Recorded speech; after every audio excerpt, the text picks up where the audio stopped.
స్తుతించున్నాము. సందేశం కొరకు సిద్ధపడుతున్నాం తండ్రి. మా ఆత్మీయ భౌతిక జీవితాలకు అవసరమైన మాటలు మాకు అందించండి. నిలబడి ఉన్న మీ దాసును నన్ను సమయోచితమైన జ్ఞానముతో నింపమని ఈ మందిరము చుట్టూను మీ కాపుదలను ఉంచండి తండ్రి. మమ్మల్ని తగ్గించుకుంటూ అన్ని వేళ మీ నామాన్ని హెచ్చిస్తూ ఘనతా మహిమ మీకే ఆరోపిస్తూ క్రీస్తు వారి పరిశుద్ధమైన నామములో ప్రార్థించి వేడుకొనుచున్నాము పరమ తండ్రి. ఆమేన్. దేవునికి స్తోత్రాలండి. ఆరాధికులుగా చేరవచ్చిన దేవుని బిడ్డలైన మీ అందరికీ ప్రభువైన యేసుక్రీస్తు వారి నామమున వందనాలు తెలియజేస్తూ ఉన్నాను. ప్రియమైన దేవుని బిడ్డలారా, ఈ సమయంలో మనము ఇప్పటిదాకా లేవి కాండంలో చదివాము. లేవి కాండం 14వ అధ్యాయంలో ఉన్నటువంటి సమాచారం అంతా యాజకుడు యాజకుడు యాజకుడు అనే మాట మనకు కనపడుతూ ఉంటుంది. అంటే యాజకుడు నిర్ధారణ చేయాలి. ఒక కుటుంబం విషయంలో కానివ్వండి, తన వ్యక్తిగతమైనటువంటి ఆరోగ్య విషయంలో కానివ్వండి, యాజకుడు నిర్ధారణ చేసినప్పుడు వాళ్ళు పవిత్రపరచబడతారు. మన ప్రధాన యాజకుడు మన ప్రభువైన యేసుక్రీస్తు వారు. అందువల్ల ఆయన నిర్ధారణ చేసి మనకి రక్షణ ఇచ్చి పరిశుద్ధులనేటువంటి ముద్ర వేసి ఆత్మ అనే సంచకరువును మనకు అనుగ్రహించి విమోచన దినం వరకు ఆయన మనల్ని కాపాడాలని ఆయన వెళ్ళిపోయి మన మధ్య పరిశుద్ధాత్మ ఉంచినటువంటి దేవాది దేవునికి మనము నిత్యము కృతజ్ఞతాస్తులు చెల్లిస్తూ ఈరోజు లేఖన భాగంలోనికి మనం ప్రవేశిద్దాం. ఈరోజు దేవుని సహనాన్ని తప్పుగా అర్థం చేసుకోకూడదు అనేటువంటి ఈ పాఠంలో దేవుని యొక్క సహనం అనేక పర్యాయాలు మనం వాక్యం విన్నప్పటికీ కొన్నిసార్లు దేవుడు ఇంకా మనకి సహాయం చేస్తాడులే అని ఆయన సహనాన్ని తప్పుగా అర్థం చేసుకుంటాం. అది ఏ సంగతుల విషయంలోనైనా. కానీ ఇక్కడ మారు మనసుల గురించి ఒక సంగతి మనం దృష్టికి తీసుకొద్దాం. మనిషి మారాలనే యేసు లోకానికి వచ్చారు. దాన్ని మారు మనసు అని గ్రంథం చెప్తుంది. అంటే మనసును మార్చుకోండి. మనసులు మారి అందరూ కూడా పసిపిల్లల్లాగా ఉంటే అసలు భూమి మీదకి యేసు ప్రభు వారు రావాల్సిన అవసరతే లేదు కదా. కానీ యథార్థవంతులుగానే దేవుడు పుట్టించాడు. కానీ వారు వివిధమైనటువంటి తంత్రములను కల్పించుకుంటూ వల్ల అపరాధాలు పాపాలు చేసి దేవుని దూరం అయిపోయారు. వారిని తిరిగి తండ్రి దగ్గర చేర్చుకుంటానికి ఈ లోకానికి వచ్చి క్రీస్తు ప్రభు వారు ఒక మార్గం చూపించారు. అయితే మనుషుల నుంచి ఆయన ఆశించేది మారు మనసు పొందమని. మారు మనసు అనుగ్రహించేది దేవుడే, ఎవరు మనుషులు ఎవరు ఇవ్వలేరు. కానీ ఆయన మీరు మారు మనసు పొందడాన్ని ఎవరిని బలవంత పెట్టడం, ఒత్తిడి చేయడం అటండి.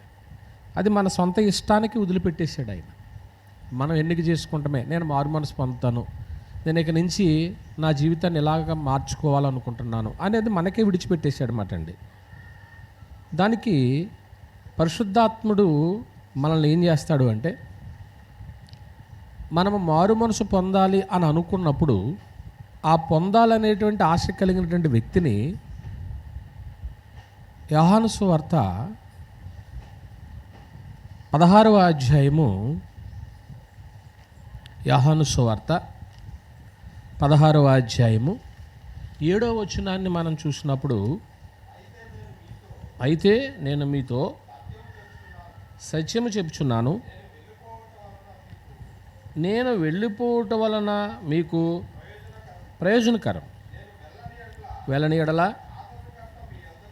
అంటే ప్రభు చెప్తున్నారు, ఆదరణకర్త మీ దగ్గరికి రారు, నేను వెళ్ళిన ఎడల పంపుదును, ఆయన వచ్చి పాపమును గురించి, నీతిని గురించి, తీర్పుని గురించి లోకమును ఏం చేస్తాడు ఆయన, అది ఒప్పింపజేస్తాడు. అంటే పరిశుద్ధాత్ముడు చేసేటువంటి పని ఏంటంటే, మనం ఇష్టపడితే నేను ఇక్కడి నుంచి మారు మనసు పొందాలనుకుంటున్నాను అనుకుంటే అప్పుడు మనం పాపము చేశామనేటువంటి ఆ రిపెంటెన్స్ మనలో కలిగిస్తాడు. ఆ మారు మనసు పొందేటువంటి ఆ విధానాన్ని ఒప్పింప చేస్తాడు. లేదంటే ఎన్నడూ ఒప్పుకో. మనిషి తప్పు చేశాడని ఏనాడు ఒప్పుకోడు కదా, ఒకళ్ళ మీద ఒకళ్ళని నెట్టుకుంటామే కదా. ఆదామా నువ్వెక్కడా, దేవుడు పిలిచాడు. మరి ఎందుకు నువ్వు చెట్ల చాటున దాగున్నావు అన్నప్పుడు నేను పాపం చేశానని నేరుగా ఒప్పుకున్నాడా?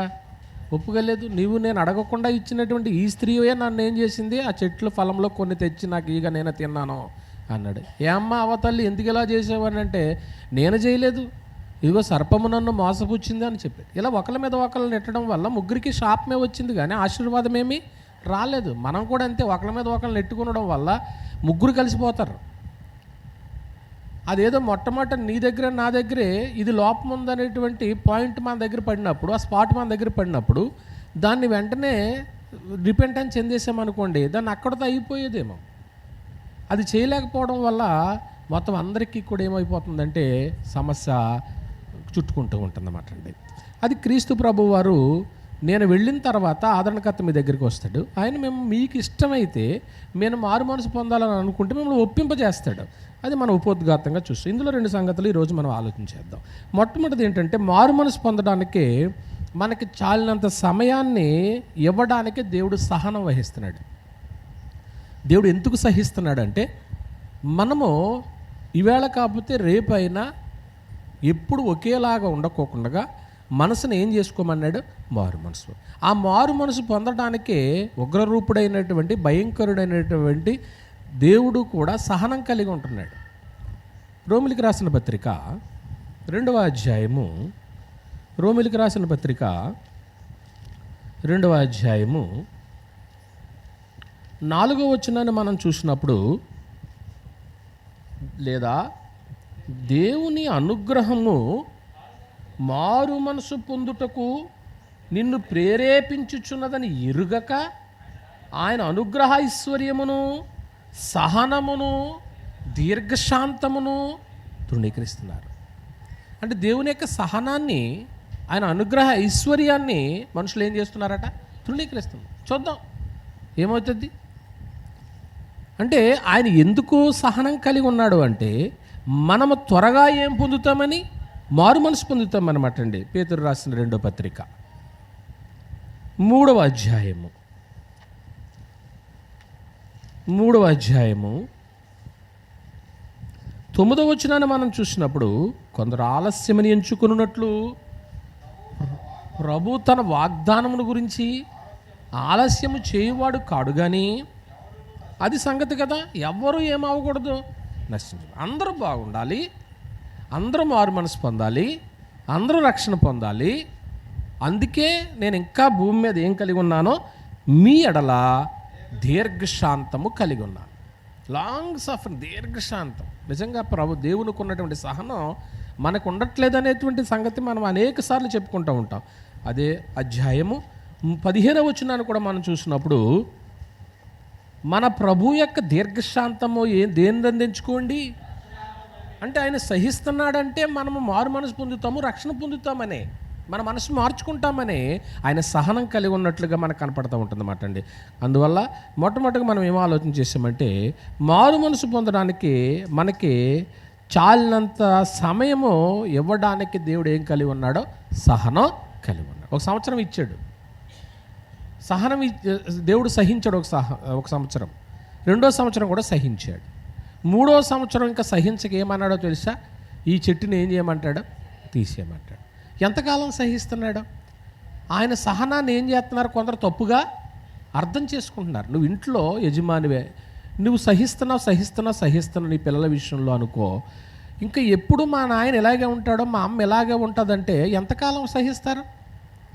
అంటే వాళ్ళకి కూడా ఇంకా దీర్ఘశాంతం ఎప్పుడు లాంగ్ సఫరింగ్గా ఉంటుందా? సహించే మనసే ఉంటుందా? దాన్ని తప్పుగా నువ్వు అర్థం చేసుకుంటున్నావేమో ఒకవేళ. కనుక దేవుని యొక్క సహనాన్ని మనం తప్పుగా ఏం చేసుకోకూడదు? అర్థం చేసుకోకూడదు. త్వరగా మారు మనసు పొందటానికి దేవుడు అవకాశాన్ని ఇస్తున్నాడు. 2వ సంగతి ఏంటంటే, దేవుని సహనానికి ఒక హద్దు ఉంటుంది. దేవుని సహనానికి ఏముంటుందండి? ఒక హద్దు ఉంటుందన్నమాట అండి. ఇది ఆది నుంచి కూడా బైబిల్ గ్రంథంలో మనకు కనపడతానే ఉంది. ఆది నుంచి కూడా పరిశుద్ధ గ్రంథంలో మనకి తేటతెల్లంగా మన ముందు కనపడుతూనే ఉంటుంది అన్నమాట అండి. ఎలాగూ అంటే ఆదికాండము 6వ అధ్యాయము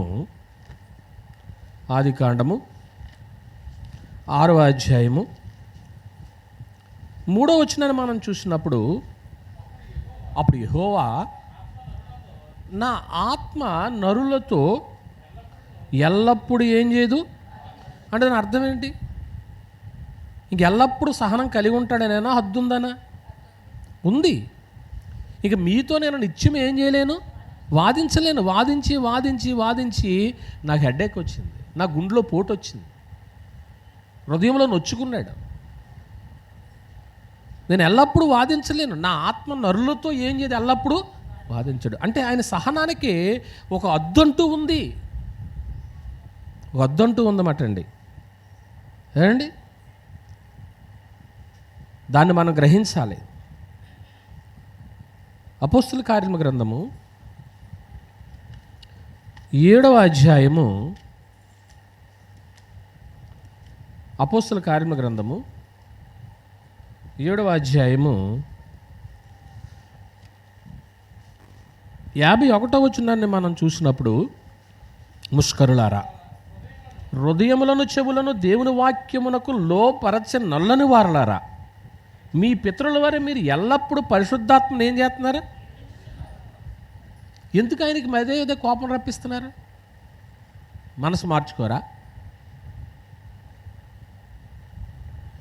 దీన్ని కీర్తనాకారుడు దావీదు గారు ఏమన్నాడో తెలుసా? ఆయన ఖడ్గానికి పదును పెడుతున్నాడట. కీర్తన గ్రంథము 7వ అధ్యాయం 11వ వచనాన్ని మనం చూసినప్పుడు, తీర్చును ఆయన ప్రతిదినము ఒక్కొక్కరు ముఖంలో అంతమాన ఏం కనపడద్ది? మరి దేవుడికి సహనేమో ఉందా? సహనానికి హద్దుందా? ఈ మాటను బట్టి హద్దుంది. ప్రతిదినము కోపపడు దేవుడు. ఒకడు మళ్ళని ఎడల నువ్వు మనసు మార్చుకోకపోతే, ఎప్పుడు ఇలాగే ఉంటాను అంటే మనసు మళ్ళని ఎడల ఆయన తన ఖడ్గానికి ఏం పెడుతున్నాడు? పదును పెడుతూ ఉన్నాడు. పదును పెడుతున్నారంటే దేనికి పదును పెడతారు? అది ఖడ్గానికి ఏం పెడతారా? పదును ఎందుకు పెడతారా? కాసేపుడికి ఇంట్లో కోడిని భస్మం చేయాలనుకోండి, కాసేపుడికి కత్తికి ఏం పెడతారు? చాక్కి. ఆ మటన్ షాప్లో చూడండి ఏం చేస్తూ ఉంటాడు, దానికి అంతమాన పక్కన రాయి ఉంటుంది, దానికి పదును పెడతా ఉంటాడు. అంటే దాన్ని నూరుతున్నాడంటే కాసేపుడికి దీని పేక ఏమైపోద్ది? తెగిపోతుంది. ఆయన రోజు పదును పెడుతున్నాడంటే ఎవరినొకరు వేసేస్తాడు. అయినా కానీ మనుషులు ఏమవట్లేదు, మారు మనసు పొందట్లేదు. ఆయన సహనానికంటూ ఒక హద్దు ఉంది. నీ ఇంటికి నా ఇంటికి ఎలాగైతే సరిహద్దులు వేసుకున్నామో, ఆయన పేషెన్సీకి కూడా ఒక సరిహద్దు ఉంది. ఏమండి, సొలొమోను గారు దీన్ని ఎలాగ అర్థం చేసుకున్నాడు ఒకసారి చూడండి. అనుభవం కదా ఆయనకి, పెద్దోళ్ళకి బాగా అనుభవం ఉంటుంది. ఆ అనుభవం నీళ్ళు ఎలాగ అర్థం చేసుకుని మాట్లాడారు చూడండి. తన అనుభవం అండి. సామెతల గ్రంథం అంట సొలొమోను గారే కదా ఎక్కువ రాసింది.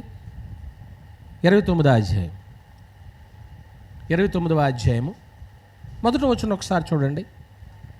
సామెతల గ్రంథము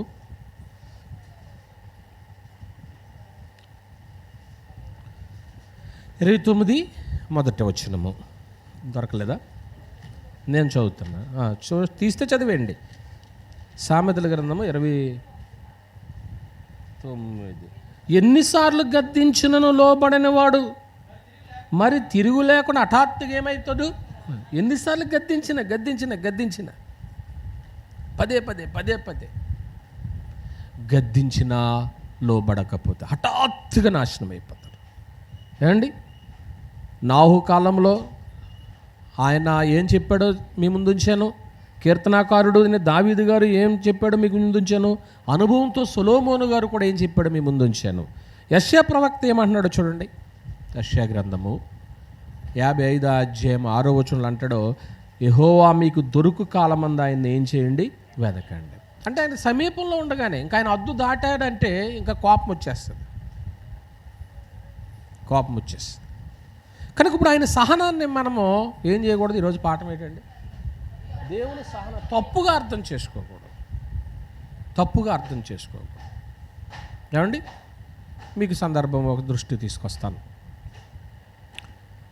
బబులోను దేశం, నియో బబులోన్ అంటారు, మహా పెద్ద సామ్రాజ్యం. అది పెద్ద సామ్రాజ్యం బబులోన్ దేశం. కల్దీలు అన్న బబులోన్ దేశం అన్న ఒకటే. ఈ బబులోన్ దేశాన్ని నెబోపులేజరు పరిపాలించాడు. నెబోపులేజరు యొక్క కొడుకు నెబుకద్నేజరు. నెబుకద్నేజరు యెరూషలేము మీదకి వచ్చి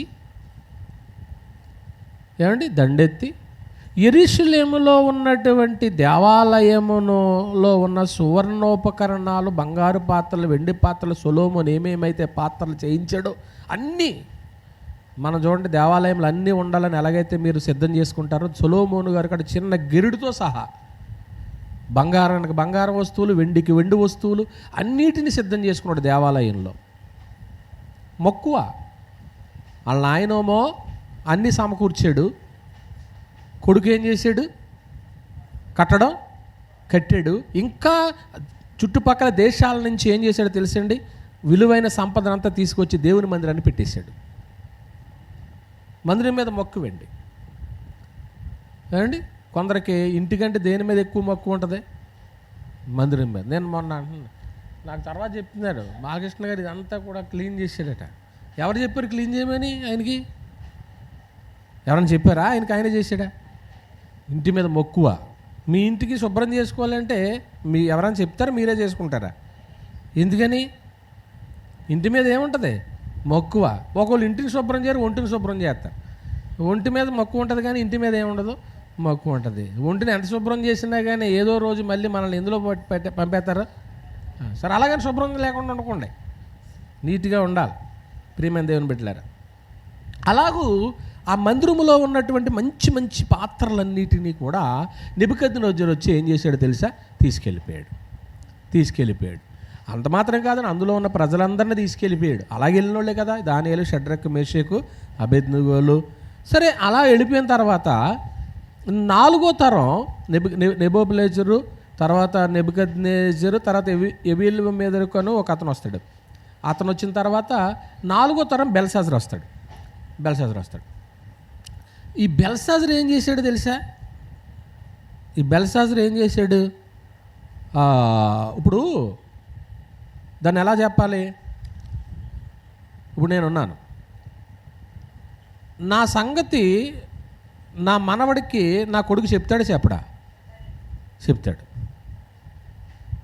నేను మా నాయన సంగతి మా అబ్బాయికి చెప్తాను.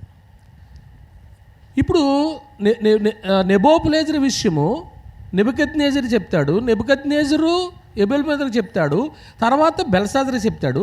ఇలాగ తరతరాలు కూడా చెప్పబడుతూనే ఉంటుంది. ఏం చేశాడు మీ నాయన, ఏం చేశాడు అని చెప్తూ ఉంటాడు. అండి, దానియేలు గ్రంథము 5వ అధ్యాయం నేను చదువుతున్నాను. రాజుకు బెల్షాజరు తన అధిపతుల్లో 1000 మంది గొప్ప విందు చేయించి, పెద్ద విందు. ఆ 1000 మందితో కలుసుకుని ద్రాక్షరసం ఏం చేస్తున్నాడు? తాజు. బెల్షాజరు ద్రాక్షరసము తాగుచుండగా తానును తన అధిపతులను, తన రాణువును, తన ఉపపత్నులను వాటితో ద్రాక్షరసము పోసి త్రాగునట్లు తన తండ్రి యొక్క నెబుకద్నెజరు ఏమండి యెరూషలేములోని దేవాలయం నుండి తెచ్చిన వెండి బంగారు పాత్రను తెమ్మని. ఎక్కడ పాత్రలు కావాల్సి వచ్చినాయి ఇతనికి? మత్తు పానీయాలు పోసుకుని తాగడానికి ఇంట్లో పాత్రలు పనిచేయలేదు ఈయనకి. ఎక్కడి నుంచి తీసుకురమ్మన్నాడు? దేవాలయంలో పాత్రలు అంటే అప్పట్లో చాలా శృంగారముగా ఉండేవి. ఏమండి, రైట్, తీసుకొచ్చేసాడు. అందుకు వారు యెరూషలేములోని దేవుని నివాసముగా ఆలయంలోని తీసుకున్న సువర్ణోపకరణములు తెచ్చి ఉంచగా రాజును, అతని అధిపతులను, అతని రాణువులను, అతని ఉపపత్నులను వాటిలో ద్రాక్షరసం పోసి త్రాగిరి. వారు బంగారు, వెండి, ఇత్తడి, ఇనుమను, కర్ర, రాయను వాటితో చేసిన దేవతలను ఏం చేస్తున్నారు? ఇక్కడ పార్టీ చాలా బాగుంది. ఇక్కడ ఎలాగుంది చెప్పండి? ఓ పక్కేమో స్టాట్యూస్ పెట్టుకున్నారు, ఓ పక్కేమో గ్లాసులు పెట్టుకున్నారు. ఇక్కడ ఈ పానీయం చేస్తూ ఈ దేవతను ఏం చేస్తున్నారు? ఓ అంటే ఇప్పుడు ఆ దేవత కూడా ఎంజాయ్ చేయాలి వీళ్ళతో పాటు, ఆ దేవుడు అనబడేటువంటి వారు కూడా ఎంజాయ్ చేయాలా? అక్కడ ఉన్నదా లేదా? ఉంది. కొన్ని దేవుని పేరట కూడా కొన్ని ప్రదేశాల్లో ఏం జరుగుతూ ఉంటుంది? ఇటువంటి కార్యక్రమాలు జరుగుతాయి జరగవా? జరుగుతూ ఉంటాయి. జరుగుతూ ఉంటున్నమాట అండి. ఆ గడియల్లోనే ఏం జరిగింది?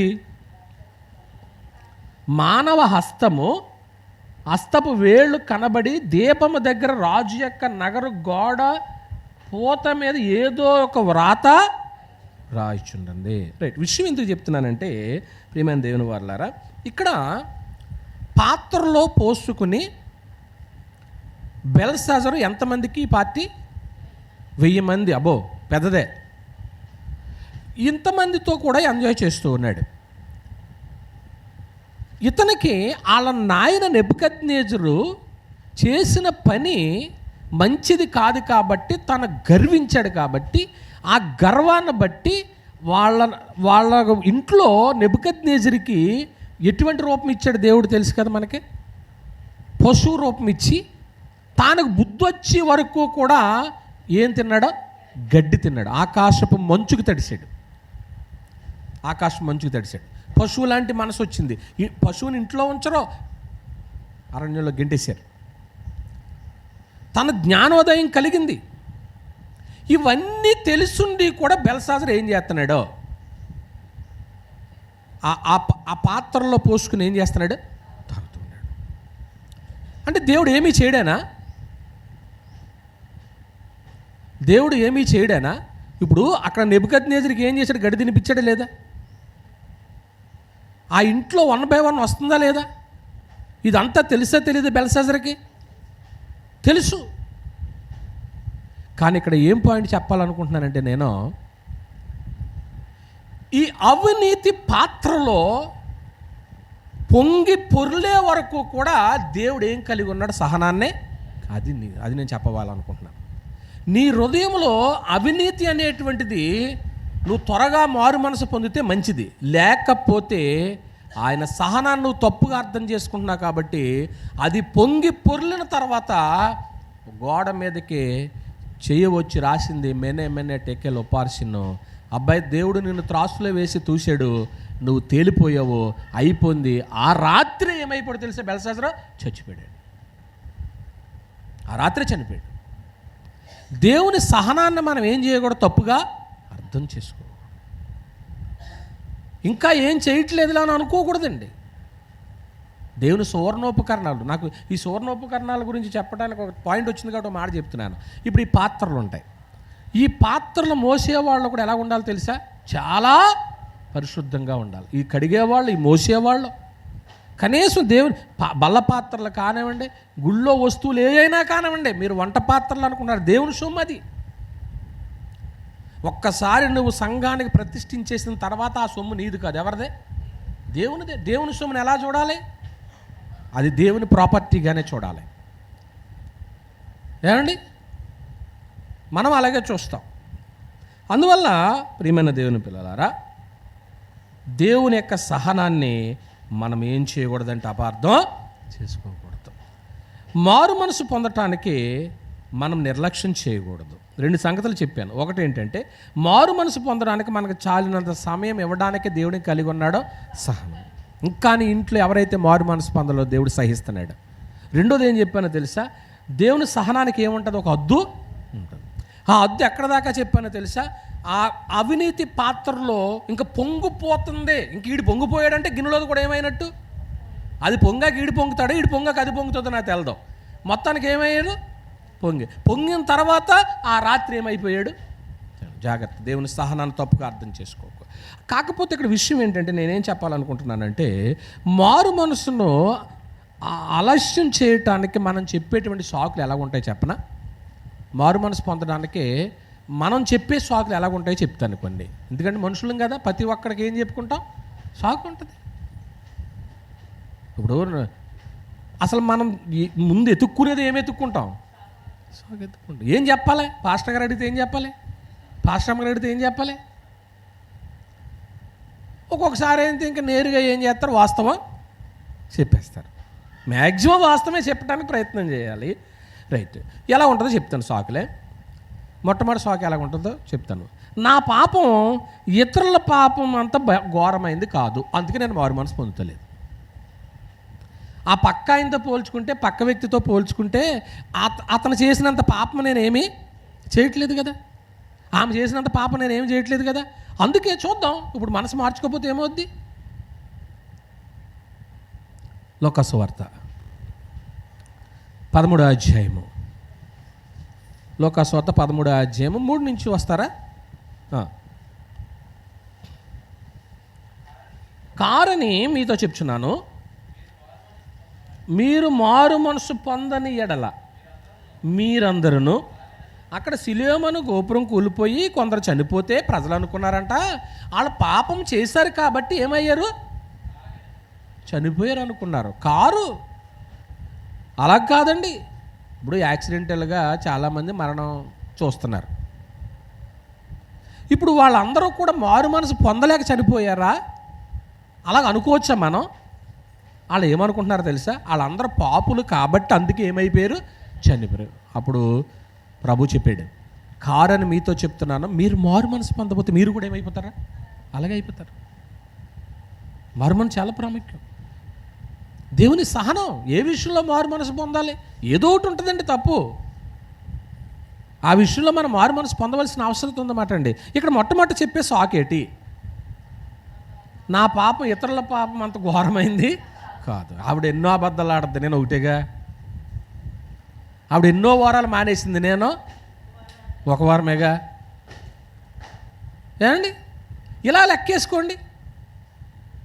ఇలా లెక్కేసుకుంటే ఇతరులతో మనం ఏం చేసుకుంటున్నాం, పోల్చుకుంటాం. అందుకే రిపెంటెన్స్ ఎందలేకపోతే. రెండో సాకు ఎలాగుంటుందో చెప్తారు.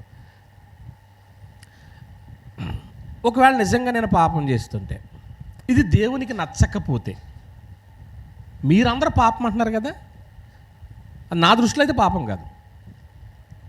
ఇది దేవునికి నచ్చకపోతే దేవుడు నన్ను ఇంతకుముందే శిక్షించుంటేవాడు కదా, ఇంకా నన్ను ఇంకా శిక్షించట్లేదు కాబట్టి నేను మారు మనసు పొందవలసిన అవసరత లేదు.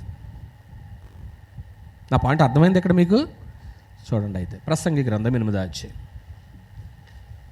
ప్రసంగి గ్రంథము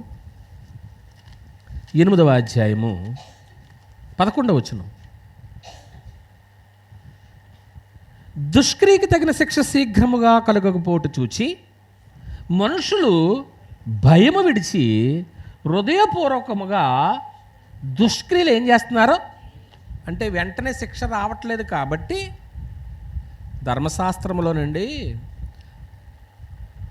కంటితో పాపం చేస్తేనంట కన్నుని ఏం చేసేవారట, తీసేసేవారు. చేతితో పాపం చేస్తే చెయ్యిని ఏం చేసేవారట, తీసేసేవారు. కొన్ని దేశాలు ఇంకా ఇప్పుడు ఉన్నట్టుంది ఆ శిక్ష. వాడు చేతితో పాపం చేసిన చెయ్యిని ఏం చేస్తారో తీసేస్తారు. ఇంకా మనకి నయమే, మనకి ఇంకా అటువంటి పరిస్థితులు లేవు. కానీ క్రొత్త నిబంధన వచ్చిన తర్వాత జరిగిన పరిస్థితి ఏంటో తెలుసా, మనం చేసినటువంటి పాపాలకి వెంటనే ఏం పంపించట్లేదు దేవుడు, శిక్ష. ఎప్పుడైతే శిక్ష పంపించట్లేదు మనకేమనిపిస్తుందంటే, పర్వాలేదులే, ఇది దేవుడు నన్ను శిక్షించే అంత పాపమేమీ చేయలేదు కదా. మనుషులంటే శిక్షిస్తున్నారు కానీ, మనుషులంటే నన్ను మాట్లాడుతున్నారు కానీ దేవుడి దృష్టిలో పెద్ద తప్పు కదా ఇది. ఇటువంటి కాన్సెప్ట్ మనుషుల్లో ఉంటుంది, ఉండదా? మాట్లాడట్లేదు ఎవరు. అందుకే అపోస్తలుల గారు 17వ అధ్యాయం 30వ వచనంలో ఉంటుంది. ఆ వచనం బైబిల్ చూడాలి మీరు. చూడకుంటే చెప్పండి నాకు, బైబిల్ చూడకుండా చెప్పండి ఆ రిఫరెన్స్.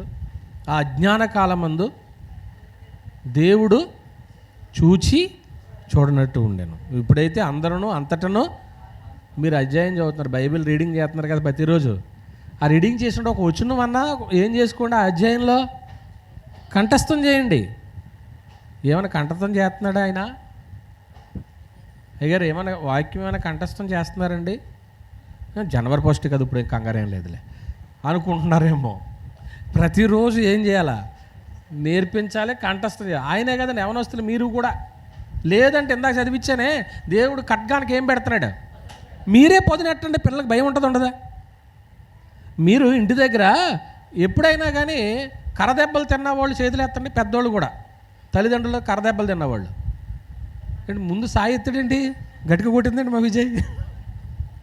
ఓకే, మరొకసారి చూస్తారు. ఒకసారి కర్రదెబ్బలు తిన్నవాళ్ళు, గట్టిగా దెబ్బలు తిన్నవాళ్ళు. ఓకే, మాస్టర్ కూడా దెబ్బలు, అందరూ దెబ్బలు తిన్నవాళ్ళు. మా సునీత అసలు దెబ్బలు తినలేదు. అసలు దెబ్బలు తిన్నారు కదా, మనం సెట్ అయ్యాం కదా.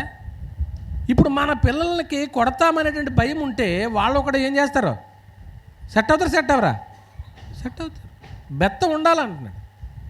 బెత్తము వాడనేటువంటి కుమారుడు తండ్రికి ఏమైపోతాడు, విరోధి అయిపోతాడు. నీ కూతురైనా విరోధి అయిపోతుంది, నీ కొడుకైనా విరోధి అయిపోతాడు. బెత్తం ఏమండి, నిజంగా అప్పుడప్పుడు కొన్ని గుర్తులు ఉంటాయి. కొట్టిన దెబ్బలో మీకు కూడా గుర్తుంటాయి ఏమండి. మనం అలా దండించవలసిన అవసరం, దేవుడు పదును పెడుతున్నాడు.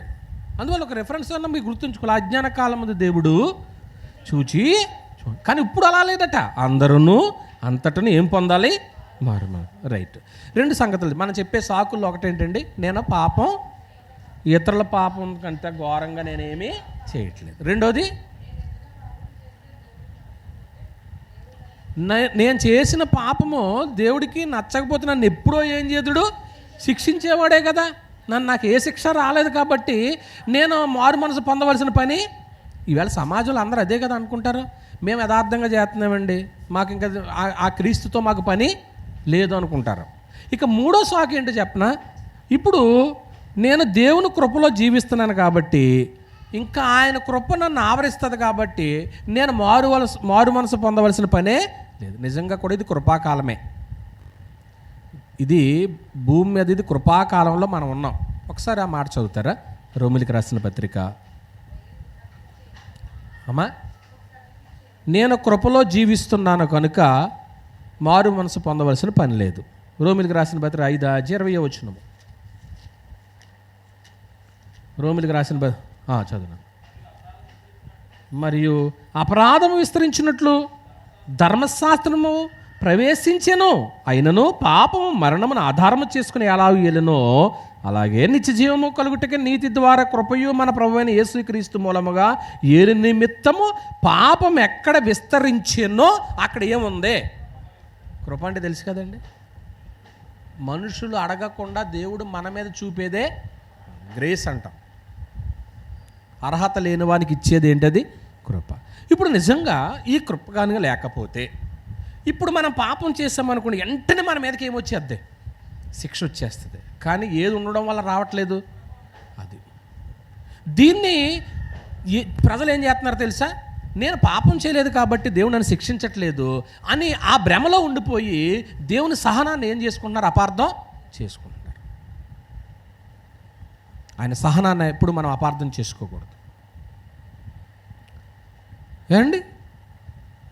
ఇప్పుడు భూమి మీద కృప చూపు దేవుడు అన్నాను నేను అని గ్రంథం చెప్పింది. మన దోపచర్లో ఉన్నాం. దోపచర్లో దేవుని కృప ఉంటుందా? ఉంటుంది. అమెరికాలో ఉంటుంది. మరి ఎక్కడుండదో దేవుని కృప?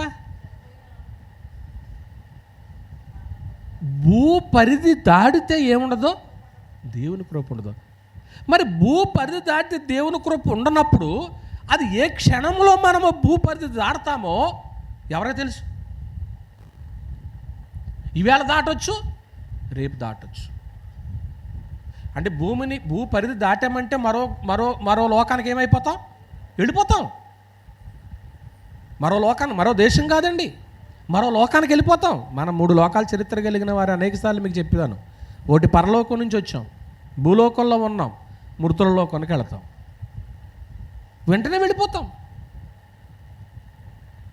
ఆగన్నా ఆపడానికి అవకాశం ఉండదండి. పిలుపు వచ్చిందంటే, రాత్రి దేవదూత వచ్చాడు అనుకోండి, ఇన్విటేషన్ వచ్చిందనుకోండి, వెళ్ళి పలానా మనిషిని తీసుకురాని దేవుడు అన్నాడు అనుకోండి, దేవదూత వచ్చి ఏం చేస్తాడు, తీసుకెళ్ళిపోయాడు. ఆనాడు అబ్రాహాము గారు లాజరు చనిపోయినప్పుడు ఎవరు వచ్చి తీసుకెళ్ళారు? దేవదూత వచ్చి తీసుకెళ్ళాడు. ధనవంతుడు చనిపోయినప్పుడు ఎవరైనా వచ్చినట్టు ఉందా బైబిల్లో? అయితే ఇప్పుడు చనిపోతే మళ్ళీ దేవదూత వస్తాడు అనుకోకుండా ఏ పనికిరాని సినిమాలు చూసి ఎవరో వచ్చి తీసుకెళ్తారు మనల్ని అనుకుంటారు. ఎవరు తీసుకెళ్ళరు.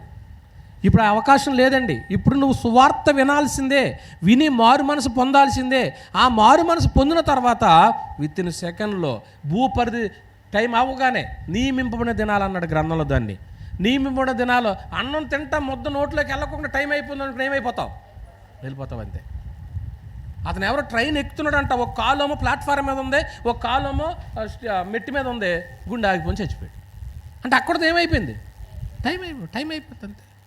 ఇంకా దేవుడు మనకు టైం ఇచ్చాడు, కానీ ఆయన సహనాన్ని అపార్థం చేసుకుంటున్నాం, మనం తప్పుగా అర్థం చేసుకుంటున్నాం.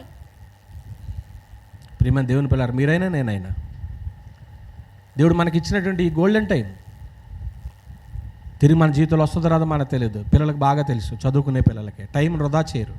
రేపొద్దున అది వృధా అయితే రేపొద్దున మళ్ళీ ఆ టైము వస్తుందా? రాదండి.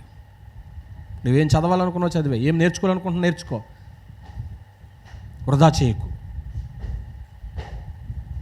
ప్రియమైన దేవుని పిల్లలారా, అదే జ్ఞాపకం చేసి దేవుని కృప భూపరిధిలో ఉంటుంది. భూపరిధి దాడితే దేవుని కృప ఉండదు. అదేంటి ప్రభువా, నేను చర్చికి వెళ్ళేవాడిని కదా, చర్చికి వెళ్ళేదాన్ని కదా, ప్లేస్ మారిందా? ఒకసారి చూడు, నన్ను ఎవరినన్ను అనుకుని తీసుకొచ్చేసాము ఇక్కడికి అంటాకుంటుందా? ఉండదండి.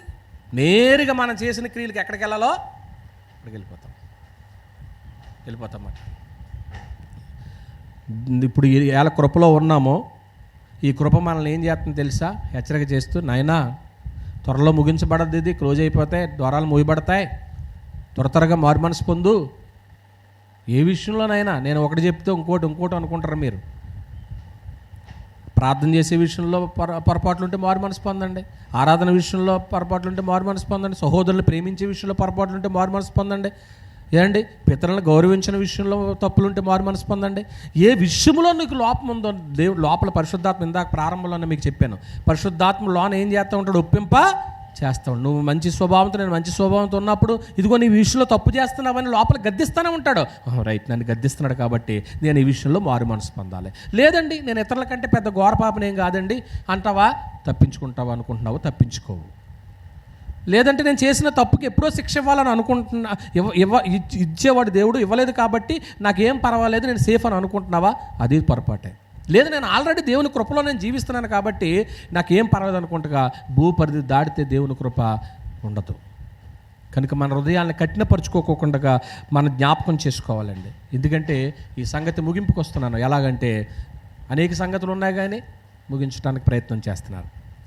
యాషావు ఉన్నాడు, యాషావు పోయింది ఆశీర్వాదం, తర్వాత కన్నీళ్ళు విడిచాడు, వచ్చిందా? ఉన్నప్పుడు దాని విలువేదో తెలియలేదు. జ్యేష్ఠత్వం విలువ తెలవక చాలామందికి పోగొట్టుకుంటారండి. ఏమండి, జ్యేష్ఠత్వం విలువ కొందరు తెలియదు, కొందరికి ఎందుకు యాసావు తెలియలేదు. ఇప్పుడు నాకు ఒక వస్తువు ఇచ్చారు, దీని విలువ నాకు ఇప్పుడు గ్రంథం ఉంది, దీనికి ఎంత విలువ కడతాం చెప్పండి? చెప్పలేము. ఇంత విలువైన గ్రంథాన్ని దేవుడు మన చేతికి ఇచ్చినప్పుడు దీన్ని నేను జాగ్రత్తగా దీన్ని ప్రేమించి దీన్ని చదువుకోవాలి. నీకు విలువైన ఒక వస్తువు ఇచ్చారు, దాన్ని ఎలా చూస్తా? దాని విలువ తెలిస్తే చూస్తాం. ఏమండి, విలువైన సంఘాన్ని ఇచ్చాడు మనకి. నిజంగా క్రీస్తు ప్రభు సంఘం అంటే మాట్లాడేటండి, ఆయన స్వరక్తం ఇచ్చి ఏం చేశాడు? ఇది సంపాదించాడండి.